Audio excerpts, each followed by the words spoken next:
그다음에 이제 마지막으로 요것만 하면 이제 끝인데요.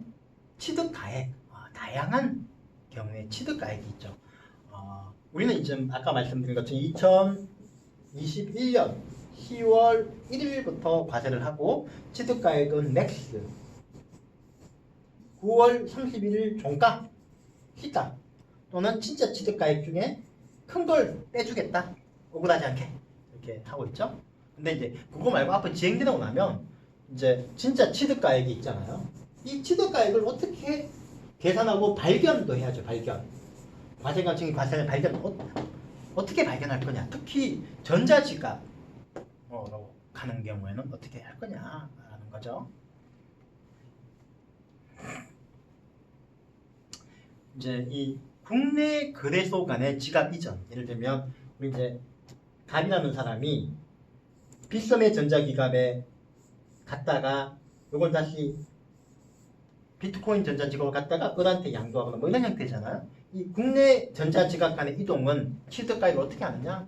요거는 쉽죠. 국내니까 국내 가상자산 사업자들은 이제 특검법에 따라서 정보를 다 보고하게 되시니까 하죠. 그래서 취득가액 논의를 전체로 취득가액 세원 포착을 위해서는 어차피 전자지갑 주소를 식별해야 되고요.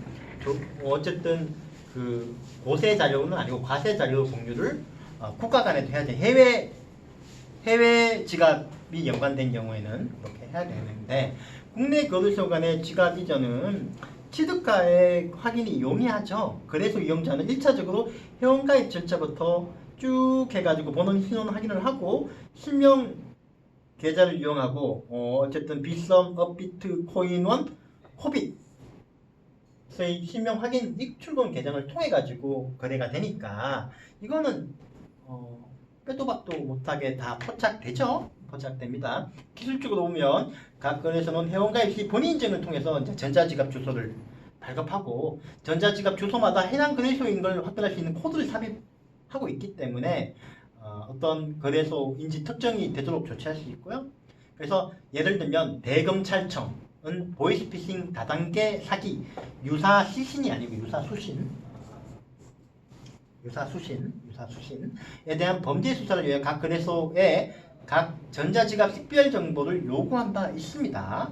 그리고 각 거래소들은 고유 식별 코드를 삽입해 가지고 어떤 거래소의 것인지 특정해서 협력을 하고 있고, 그래서 요거는 이제 앞으로 특검법이 문제되더라도 과세 인프라 구축에 거의 문제가 없다. 국내 거래소 지갑 이전 간에는 문제가 없다라고 보고 있습니다. 다음으로 이제 해외 거래소 지갑과 국내 거래소 지갑을, 그러니까 우리 이 해외 거래소에서 비트코인을 국내 지갑으로 이전하고 여기서 파는 경우에 해외 거래소의 취득가액을 그럼 어떻게 확인할 거냐? 납세 의무자가 신고하는 걸 다 믿을 수는 없죠. 그러니까 어떻게 확인할 것이냐의 문제가 있는데요. 해외 거래소 지갑에 대해서 어느 진짜 거래소 지갑인지를 확인할 방법이 있어야 되고요. 그리고 그 국가로부터 정보가 신고된 정보가 맞는지 안 맞는지는 사실은 그 나라의 이 과세 당국이나 금융 당국의 협조가 없으면 어렵죠. 어렵습니다. 그래서 해외 거래소 지갑 주소 식별 가능성과 관련해서 코인 자체의 기술적인 특성이 있는데 익명성이 강화된 프라이빗 코인은 거의 방법이 없다고 보고 있고요. 텀블러 같은 기술을 이용해 가지고 사실은 뭐 지갑 출처를 숨기는 게 가능하거든요. 거의 없다고 보고 있는 거죠. 그리고 과세 조세 조약을 설정을 해가지고 각국 정부 간에 과세관청 간에 정보를 교환하는 것을 할 수 있는데 사실은 지금도 예를 들면 우리나라하고 가장 가까운 홍콩하고 과세 정보 조약이 돼 있죠. 근데 홍콩이 우리한테 정보를 잘 줄까요? 우리가 홍콩한테 정보를 줄까요? 안 줍니다. 거의 안 줍니다. 저도 한 2년 뒤에 주고 3년 뒤에 주고 그러거든요. 그래서 이거는 사실상 과세가 숨기면 과세가 어려운 상황이 되는 구조가 되는 거죠. 가상자산이 이제 개인 지갑인지 여부도 검토하고 개인 지갑에 대해서 세원 포착이 이제 핵심인데 P2B 방식의 장애를 해서 코인을 매수하거나 하는 경우에 다시 거래소 지갑으로 코인을 이전하면 거래자가 취득가액을 평가를 해야 되는데 여기 문제는 뭐냐면요. 그래서 이제 지금 구조는 어떻게 되어 있냐면 기본적으로 해외에 있는 전자지갑으로 한국으로 이전한 다음에 그걸 팔았을 때 그럼 과세 어떻게 될까요? 해외 지갑의 취득가액을 사실 공적으로 확인할 방법이 없죠. 그렇게 되면 납세 의무자가 그걸 과세 관청에 충분히 설득력 있게 입증 못하면 그냥 취득가액 없는 걸로 봐버리는 거죠. 입증 책임을 이제 돌려가지고 불이익을 줄 수밖에 없는 상황이 되는 거죠. 그러니까 해외 거래에서 국내로 이전받은 경우에 취득가액을 인정받으려고 하면 납세 의무자가 노력해가지고 과세금과도 충분히 확보하고 전자기록을 다운받아가지고 과세관청에 인정을 해야 되고, 다만 이제 우리 과세관청 입장에서 과제는 뭐냐면 그렇게 한 것을 어떤 평가하고 검증할 수 있는 역량과 시스템을 가지고 있어야 되겠죠.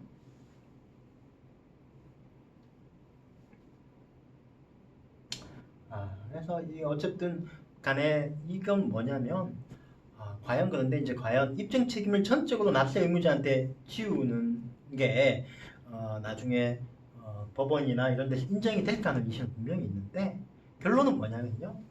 제가 생각하기에는 국내 상장 거래소와 거래소 간의 지갑 이전은 자유과세 명백한데 나머지 충분히 해외를 통해가 우회해가지고 해외 거래를 통해서 세원을 숨길 가능성이 높죠. 그렇죠?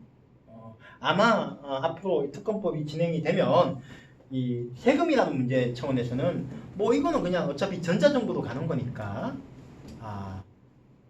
국내에서 거래해가지고 과세를 하기보다 해외 거래를 통해가지고 세원 포착을 못하게 할 가능성이 아주 클 것 같아요. 그리고 그런 탈세 행위들을 사실은 적발하기가 매우 어렵죠. 그렇다면 결론은 뭐냐? 국제 공조죠, 이거는.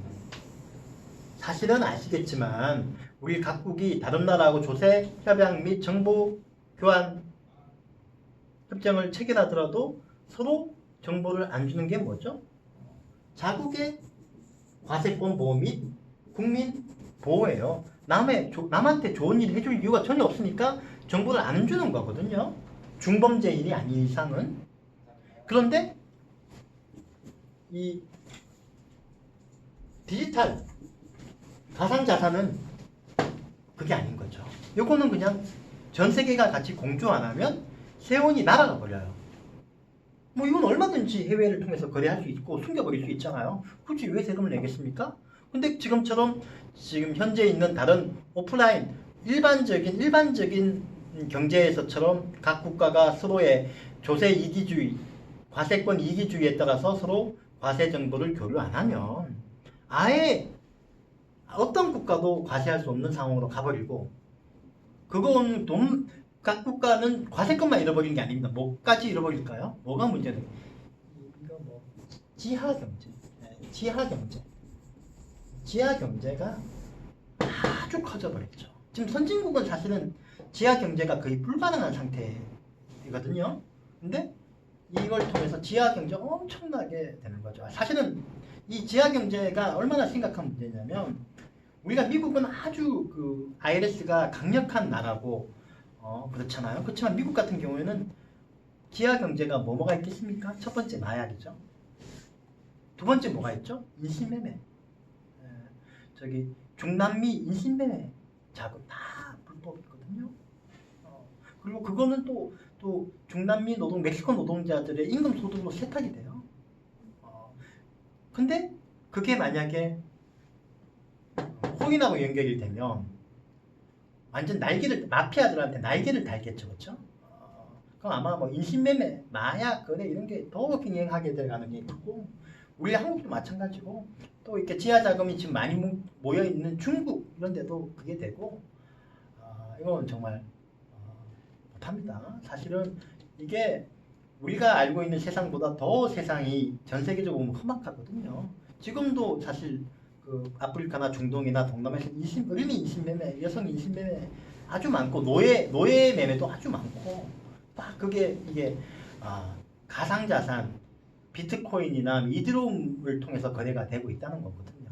그래서 이걸 포착해가지고 해야지 사실 그런 불법적인 거래들 그 다음에 테러리스트들 자금들이 끊어집니다. 지금은 이 사실 가상자산이 그런 인신매매업자, 마약업자, 국제범죄조직 해저 그 다음에 테러리스트들의 지금 자금의 이 원천 흐름이 되고 있어. 흐름이. 그걸 끊어야 되는 거죠. 그리고 뭐 아마 아시겠지만 그 얼마 전에 알겠죠. 북한이 이 가상자산 해킹에 지금 도가 텄다는 거잖아요, 그렇죠? 걔네들이 경제 제재로 해외 자금이 다 유통 막히니까 금융거래가 어려우니까 가상자산으로 통치 자금을 돌리려고 하는 거고 그게 지금 사실은 과세 문제보다 더 심각한 문제라고 생각이 되고 그래서 각국의 국세청들이 가상자산과 관련해서는 너무 이제 자국 이기주의나 자국민 보호주의에 물들지 말고 이거에 대해서는 과세 정보를 거의 뭐 투명하게 서로 공유를 해야 된다고 생각합니다. 그래야지 이 세상에 그 안전이 되고 된다고. 이건 정말 제가 보기에는 세금 문제가 아니라고 생각해요. 저도 보니까 뭐 외국하고 이 과세 정보 교류에 따라서 요청해 보면 하세월이거든요. 우리도 안 줍니다. 이거. 근데 그런 관행은 이제는 뭐 깨야 된다고 저는 생각을 하고 있습니다. 뭐 저뿐이 아니고 다른 분들도 그렇게 많이 생각하시는 것 같더라고요.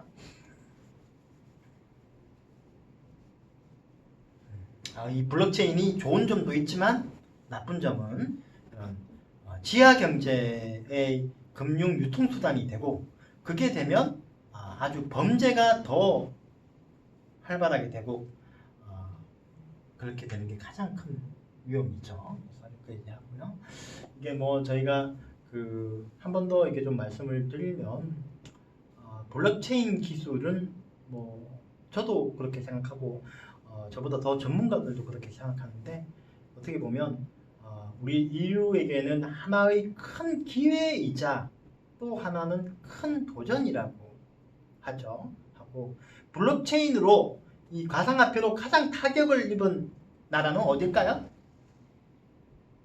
혹시 어디라고 생각하십니까? 퀴즈로 하면 미국입니다. 미국.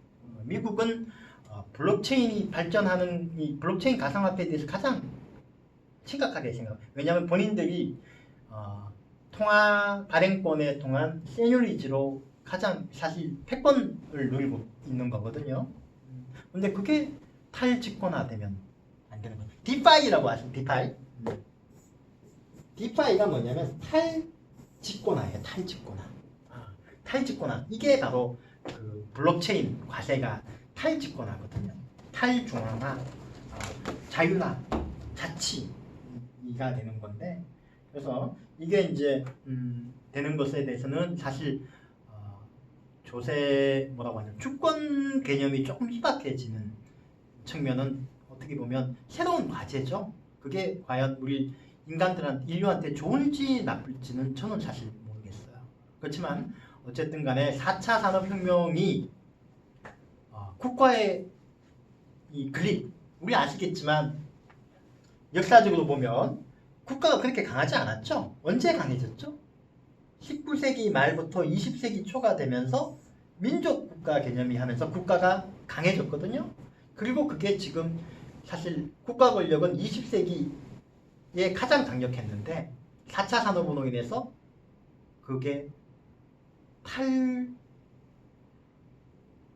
탈국가화되고 있죠. 그래서 이제 나온 게 뭡니까? 글로벌 플랫폼 기업의 등장이죠. 가파라고 합니다. 구글, 페이스북, 구글, 애플, 페이스북, 아마존으로 되는 플랫폼 기업들이 나와서 이 사람들은 사실 다른 국가의 다른 나라의 주권하고 관계없이 움직이죠. 여기가 이제 이니셔티브를 주죠. 근데 그 중에서 누가 더 앞으로 세월이 되면 더 강해질까요? 페이스북, 아마존은 휴대폰 휴대폰 위에서 하는 플랫폼이잖아요. 휴대폰의 플랫폼은 모바일 플랫폼은 결국은 애플하고 구글이죠. 안드로이드 OS, ISO 이게 기본적인 플랫폼을 구성하고 여기 위에 뭐 사실 아마존, 페이스북 이런 걸 하죠. 이제는 사실 모바일로 세상이 되니까 여기에서 이 기업들은 우리 개별 국가의 과세권의 영향을 지금까지 안 받고 있었죠. 왜냐하면 디지털로 돈을 벌고 그래서 이 사람들은 애플은 아일랜드에 본사를 해가지고 거기서 거래를 매출을 일으키죠. 구글은 어디서 할까요? 구글 아시아는 싱가포르에 법인을 만들어서 거기서 거래를 시킵니다. 그래서 한국에 과세권이 안 되죠. 한국에서 몇 조를 벌든 간에 한국에서는 과세를 안 합니다. 어떻게 하냐면 쓰려고 하니까 근데요. 어떻게 하냐면 기본적으로 뭐 애플이든 구글이든 코리아는 뭐냐면요. 요건 그 유한회사예요. 하고 이 회사는 우리 기업이나 소비자하고 거래 안 합니다. 기업이나 소비자는 애플 아일랜드, 구글, 싱가포르라고 거래를 하고요. 여기서는 여기다가 용역을 제공해요. 국내 시장 조사, 정책 연구 이런 걸 해서 용역비만 제공받아서 일을 하고 매출은 한국에서 있는 매출은 다 여기 일어나죠. 그래서 여기 사람들은 여기는 기본적으로 세금이 거의 없는 나라들이죠. 그게 과세를 안 하는 거죠. 그래서 이 사람들은 과세가 안 돼요. 그러다 보니까 각국이 이거 안 된다. 우리나라에서 돈 벌어가지고 왜 세금도 안 내느냐. 그래서 뭐가 나왔죠? 구글세, 디지털세 논의가 나왔거든요. 그거에 대해서는 사실 작년에 프랑스와 유럽을 중심으로 해서 한번 시도가 이루어졌고 OECD에서 지금 논의하고 있어요. 논의하고 있는데 같은 얘기로 이제 사실은 디파이죠. 이 블록체인도 디파이입니다. 디파이. 그래서 그렇게 하는 거라 가지고 앞으로 큰 도전이라고 생각하고 또 한편으로는 큰 기회가 될 것이고요. 그리고 만약에 이 기회를 이제 사실 우리나라가 중심이 돼가지고 주도권을 친다면 우리 경제에도 큰 발전의 기회가 도약이 될 거라고 생각이 되고 그 과정에서 제가 보기에는 어느 정부보다 국세청이나 과세관청이 가장 중요한 역할을 할 것이라고 생각을 하고 그리고 제가 보기에는 우리나라 과세관청과 조세관청은 잘해왔다라고 평가하고 있습니다. 그래서 오늘 여기까지 제가 한번 강의를 쭉 했고요. 좀 그 부족한 점도 많고 저도 사실은 크게 뭐 이 전문가는 아닌데 이 원격이지만 제 강의를 좀 많이 들어주신 분들 고맙습니다. 수고하셨습니다. 좀 빨리 끝내도 될까요? 혹시 반대하시는 분? 6시까지 꼭 채워야 된다. 뭐 아니죠? 하시고 또 이제 같이 좀 마무리도 하시고 제가 여기 있는 거는 저는 이제 나중에 저희 여기 다존을 통해서 이메일이나 이런 걸로 질문하시면 제가 성실하게 답변을 드릴 거고요. 오늘 강의를 또 경청해 주셔가지고 다시 한 번 더 감사드립니다. 좋은 하루 되십시오.